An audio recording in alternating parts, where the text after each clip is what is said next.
could we be seeing an easing of demand as opposed to an oversupply?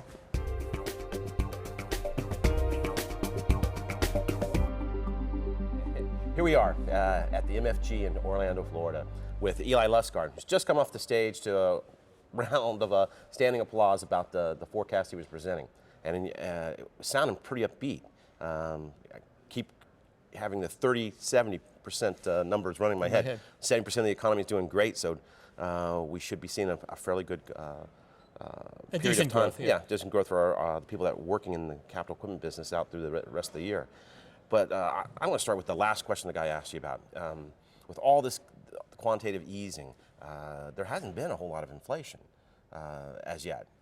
When you're, basic macroeconomics in college, you got the supply and demand curve, and if prices are holding stable or sliding as they are in some of the commodities, it usually means one of two things. And the one that bugs me the most is, could we be seeing an easing of demand as opposed to an oversupply? Well, it's very complicated. We have a deflationary cycle in front of us going on right now, particularly with virtually every commodity under pressure. And every commodity under pressure means input costs across the board.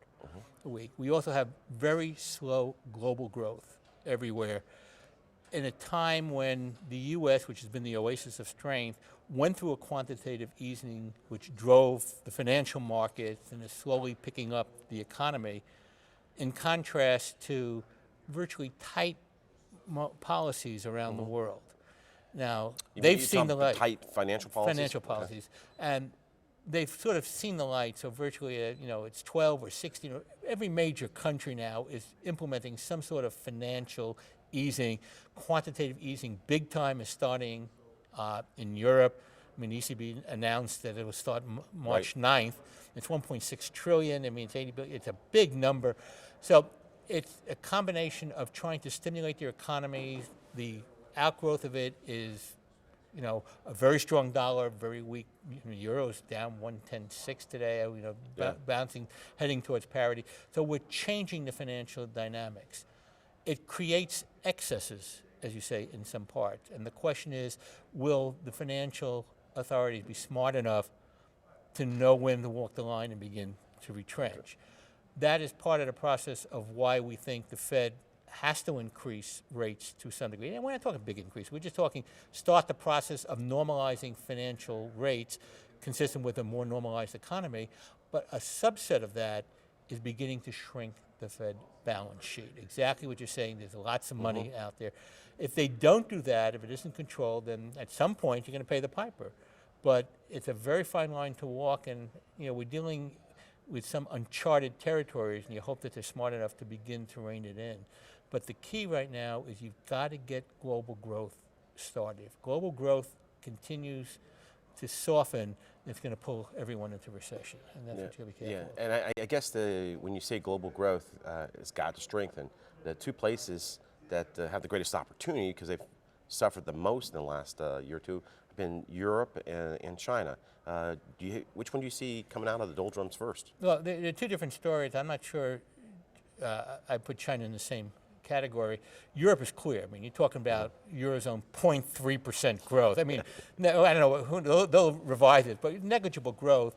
And the forecasts now are talking 1.5%. Is 1.5% a big number? No, but it's better than 0.3. Right. No, it's beginning the process of recovery of growth there, and it's being driven by more lenient monetary policies and fiscal policies. That's the one that we see things beginning to stabilize. China is a different entity because the double-digit growth is not sustainable, and they're bringing growth down rate to a more normal kind of level. So we went from double-digit to 7.5, and you're probably talking, the optimists are 6 to 7, the pessimists are a little lower. That's still 4 times Europe, more than twice us. It's still a better number. So it still will grow somewhat, but it'll have a different makeup. Just as the U.S. economy has a different makeup, 70% is okay, 30% got problems. Just as the Europeans, the northern part is doing better than the southern part. In China, parts will be different. And stabilizing China, which is what is really important, because remember, Europe's biggest export market is China. Yeah. So it all is tied together, but the key is that things got so sloppy and so weak for so long that you need stabilization and improvement. We don't have to go back to the big levels. We just have to stop the downturns, stabilize the economic environment, and have it show some improvement. So when you talk about China, it was coming out of the double digits and heading towards a more sustainable number. A lot of the people that I talk to who are, supposedly experts on the Asian markets, are very concerned about China's gentle touch. They don't touch things gently usually. It's all on or all off. Do you have some kind of confidence that they're going to find that spot in the left quarter that keep it at the right speed? Well, we pray for it more than anything. I'm not sure anyone really knows, just most people don't know what the real numbers are, without a question. What I do, and to monitor it, is there are certain companies that you keep in touch with that tend to be more, understanding what's going on in that part of the world. I mean, a good example, I live in St. Louis, Emerson Electric, which, big company, 10% of the business is China, but their executives are on the province boards. So they're always a good source to keep an eye and to hear what's going on. And you hope that they can find some fine line. But it's a very, very difficult issue to think you're going to know for sure. You just have to keep monitoring it. But it all still comes down to the same principle. The U.S. growth rate is not terrific, but it's a little better than any place else in the world. But it can't stay that way. We can't grow and have the rest of the world languish and keep that going. We have to get the rest of the world up. And I said, 1.5% sounds great for Europe versus where you're coming from. We have to start that process, and momentum would build and at least help people along. I have friends in Europe who work in our industry and whose ownership is in Germany, Austria, and Switzerland, and they were sitting on the edge of their seats at the beginning of the fall last year, right after IMTS, concerned about Europe falling into a massive deflationary cycle that would have a dramatic impact on profitability and on their ability to stay solvent. You said we were going through one. Are they out of their cycle, or has that been alleviated somewhat? Well, I don't think anybody's out of any cycle yet. We've had a massive collapse of commodity prices in virtually every type of commodity you can think of, and now it's being exacerbated by the big drop in oil and gas. And that will, by definition, put deflationary pressures across most markets.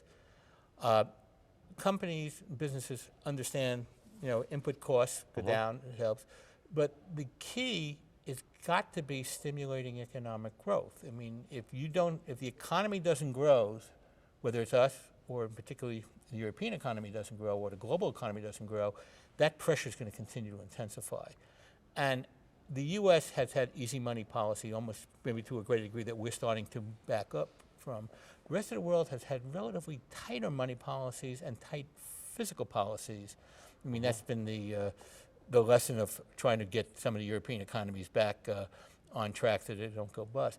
You can't do that and have global growth. You have to have some medium in between, and that's what the QE process is starting to do in Europe. It's a big number of 1.6 trillion starting, and that is some of the fiscal policies around the countries in Europe are looking for ways to back off some of the stringent issues that have been, or conditions that have been put on those countries. That's critical to stimulating some growth. They've got to growth has to happen, otherwise you can't get out of that cycle. Speaking about the prices and commodities and the prices being relatively soft, you and I had talked yesterday or the day before about the oil prices and when will we see it start moving away from 40 and back towards 100. You had up on your chart there about who was hurt and helped by declining energy prices, and then you had the U.S. as green. So, we'd like to have, our energy industry, of course, would love to have the prices up a little higher to keep things going. But putting on kind of a histogram, going back to what you said, I think it was last night, about oil prices, what do you think the likelihood of they heading north anytime soon? Well, assuming that we allow the laws of supply and demand to normal, what the Saudis and the Mideast people have done is keep supply going, let prices fall. It puts pressure on alternative oil supplies. It's well, also And other so- energy. so, Wind is basically. So it basically going to, in the oil side, limit a lot of upstream, what's known as upstream spending by Right. a material amount. Because they are alternative supplies like fracking and shale, as we know of, the depletion rate of an existing well, in other words, the output is not like a normal drilling site where it can go for years. It depletes very quick. And consequently, the betting is that as the prices came down to the $50 plus or minus, oil production out of these alternatives will decline by the second half of the year. In other words, second quarter, third quarter or so. And it's a material, it could be a couple million barrels very quickly. That will stabilize oil prices in that $50 range. I'm not going to try with 40 to 50 or 45 to 55, but it'll stabilize. And as that production comes in and stabilizes, the price of oil, assuming that some of these quantitative easings and other steps generate some sort of economic growth, and modest, you'll begin to trend the prices up at the end of this year into next year. Probably more. The conventional number is $60 to $65 or 60 to 70, or somewhat better prices. We talk $100 price. I mean, Saudi Arabia said you'll never see it again. I wouldn't want to bet on that. But the price of oil is probably not going back to those high levels because the laws of supply and demand said we have a lot of supply sitting on the shelf or on the margin that could limit it. But economic growth and reining in some of these alternatives will stabilize the price to some degree.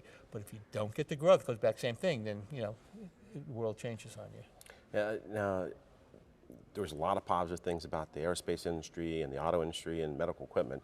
And I don't mean to focus on the negative, but man, the picture you painted for farm equipment was kind of bleak.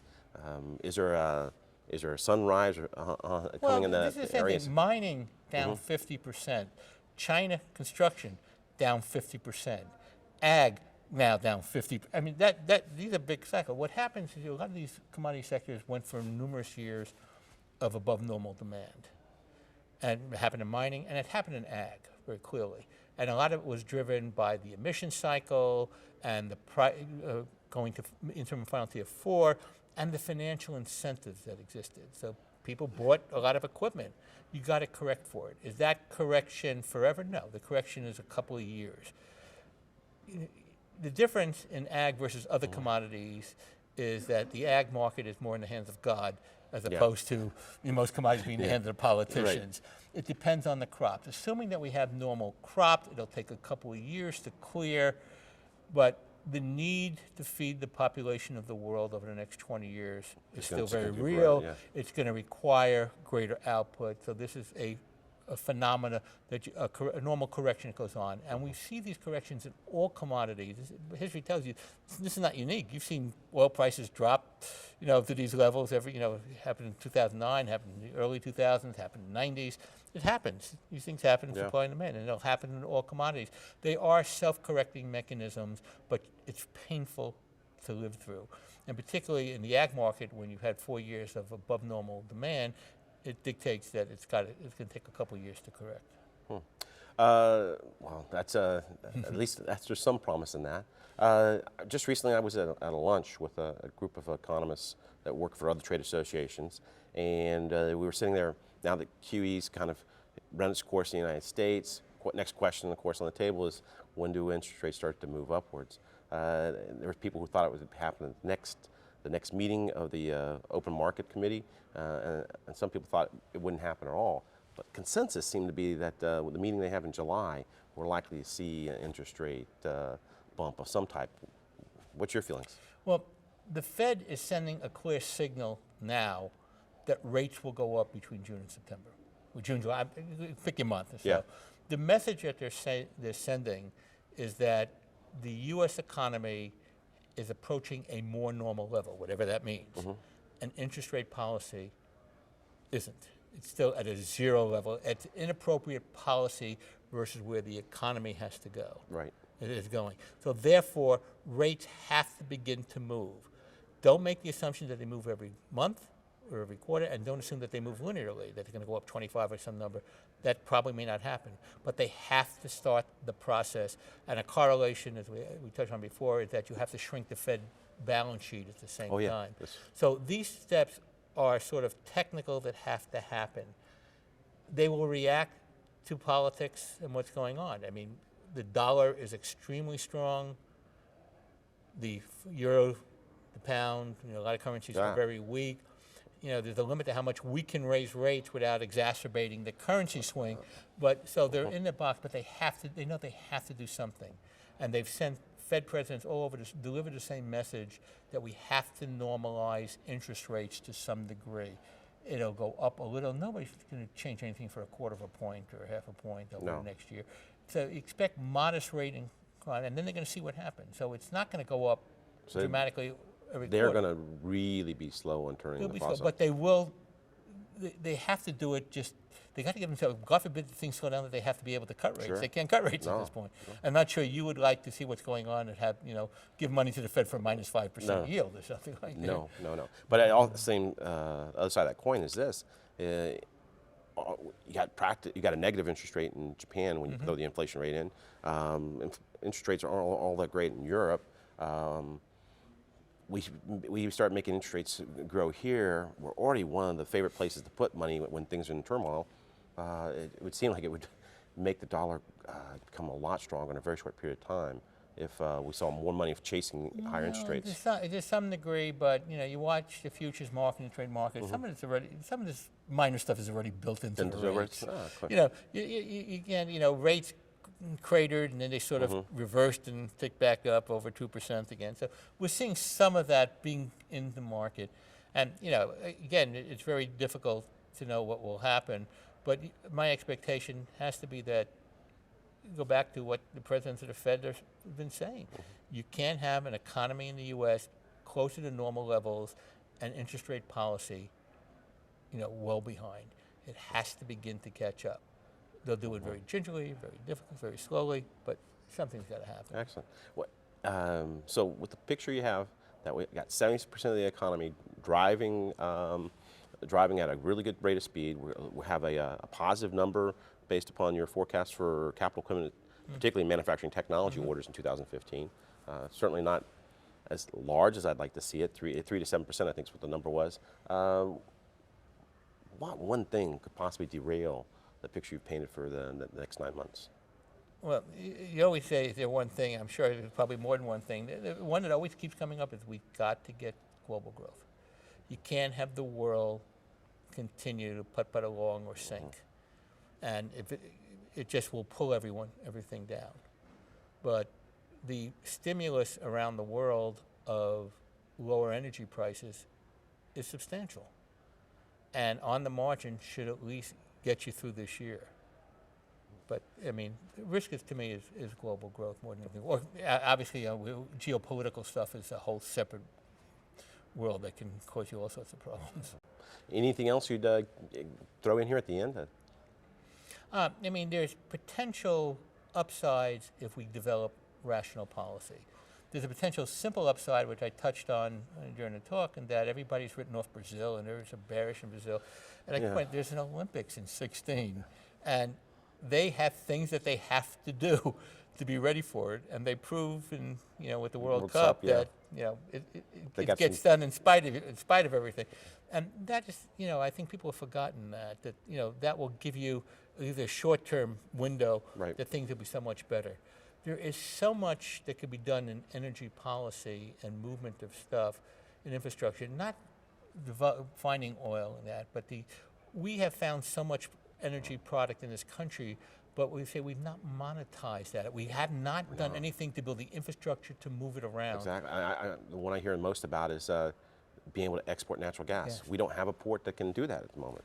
There's so much that could be done in the infrastructure of energy and natural gas to move it around the country, get it from one place to the right place, export it. You sit there and we look at gas prices, under $3, going down. You look at the world in double-digit dollars in natural gas. Yeah. The big fight in Russia, will they turn off? I mean, we could be exporting the gas to the world. I mean, there are a lot of things that can be done that would give you some upside in economic if we develop some rational policies. But we're going to fight over an XL pipeline at the same time when trains blow up and the rail and blow up, because it doesn't make that economic sense. But that's politics. That's politics. Well, that's the world according to Eli Lustgarten. I'm Pat McGibbon with AMT here at MFG, and thank you for joining us.